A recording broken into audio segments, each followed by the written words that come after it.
Everyone tells you to grind harder, sleep less, and push through. But what if true power isn't in pushing, but in pausing? What if the secret to deep rest and sustainable success was revealed 5,000 years ago, in the middle of a battlefield? Stay with me, because the Bhagavad Gita might just have the antidote to your exhaustion. We live in an age that glorifies hustle. Every scroll tells us to work harder, do more, achieve faster. Yet behind those motivational quotes lies a quiet epidemic: burnout. You wake up tired, you sleep anxious, and even when you rest, your mind keeps running like a machine that forgot the off switch. But you're not alone. Even Arjuna, the great warrior of the Mahabharata, once stood frozen in exhaustion and doubt. He wasn't tired of battle. He was tired of the weight of it all. And in that moment of collapse, Krishna whispered something revolutionary, a wisdom that can still heal our overworked minds today. When Arjuna said, "I cannot fight, my limbs fail, my mind is overwhelmed," Krishna didn't tell him to run away or relax at an ashram. Instead, he said something profound. Do your duty, but do not be attached to the results. Bhagavad Gita 2.47. In Sanskrit, this is called Nishkama Karma, action without attachment. It's not about working less. It's about working from a place of inner stillness, where your actions flow naturally, like a river, not forced, not trained. You see, burnout doesn't come from doing too much. It comes from doing without alignment, from chasing outcomes, approval, and success, rather than letting your work be an expression of your essence. The Gita doesn't glorify passivity. It honors mindful engagement. Krishna says, even the wise act in accordance with their nature. 3.33. Meaning, rest isn't lying on a couch scrolling endlessly. True rest is when your actions come from clarity, not compulsion. In modern terms, it's flow state. When your mind is focused, your body relaxed, and your heart aligned with what you do. Modern neuroscience agrees. When we act without obsessive thinking, when we're immersed, not attached, our prefrontal cortex activates, reducing stress and enhancing creativity. This is what Krishna called Sthita Prajna, the steady intellect. It's the mind that works without being worked up. It rests even while acting.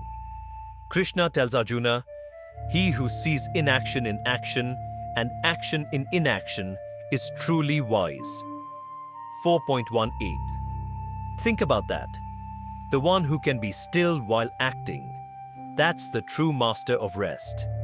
You don't need a vacation to feel peaceful. You need presence. Because rest isn't the absence of effort. It's the absence of inner resistance. Modern psychology calls this cognitive ease. When your mind stops fighting itself. When you're not arguing with what is, but flowing with it. So, next time you catch yourself saying, "I'll rest when I achieve this," remember, that day may never come. Rest is not a reward for success. It's the source of it. Let's make this practical.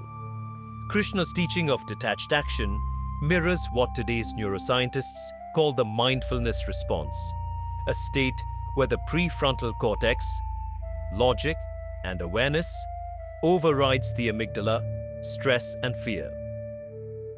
Here are 3 Gita-inspired practices to reclaim true rest. 1. The 4-7-8 breath, Krishna's calmness technique. When overwhelmed, try this. Inhale for 4 seconds, hold for 7 seconds, exhale for 8 seconds, 4 counts. Hold for 7. Exhale for 8. Imagine exhaling your attachments, your need to control. Repeat 3 times. This activates your body's natural relaxation response, what Krishna calls Yogastha Kuru Karmani. Act while being rooted in yoga. 2. 5-minute Gita journal. Each night, write one line. What outcome did I cling to today? What would Arjuna release if he were me? You'll start to see your mental knots and untie them gently. 3. The sacred pause practice. Before starting a task, even sending an email, pause for 3 seconds. Take one conscious breath. Then act, not from hurry, but from harmony. Because every action done consciously becomes a form of meditation. Success, according to Krishna, isn't how much you achieve. It's how peacefully you can act and how gracefully you can rest. In the Gita's lens, rest is not laziness. It's reconnection to yourself, to Dharma, to the moment. True success isn't measured by exhaustion. It's measured by equanimity, the ability to stay calm in both victory and loss. Samatvam yoga uchyate. Equanimity is yoga. 2.48. So maybe the Gita isn't asking us to escape the world, but to engage with it from a place of peace. So today, pause. Ask yourself, am I acting from peace or for peace? Because when you act from peace, rest becomes your natural state. And life stops feeling like a race and starts feeling like a rhythm. Soft music swells, flute and tanpura blend into silence. If this resonated, take a slow breath with me now. Inhale, exhale, let go. Type Shanti in the comments if you're ready to live beyond hustle. And remember, Krishna's wisdom isn't ancient history. It's modern medicine for the soul.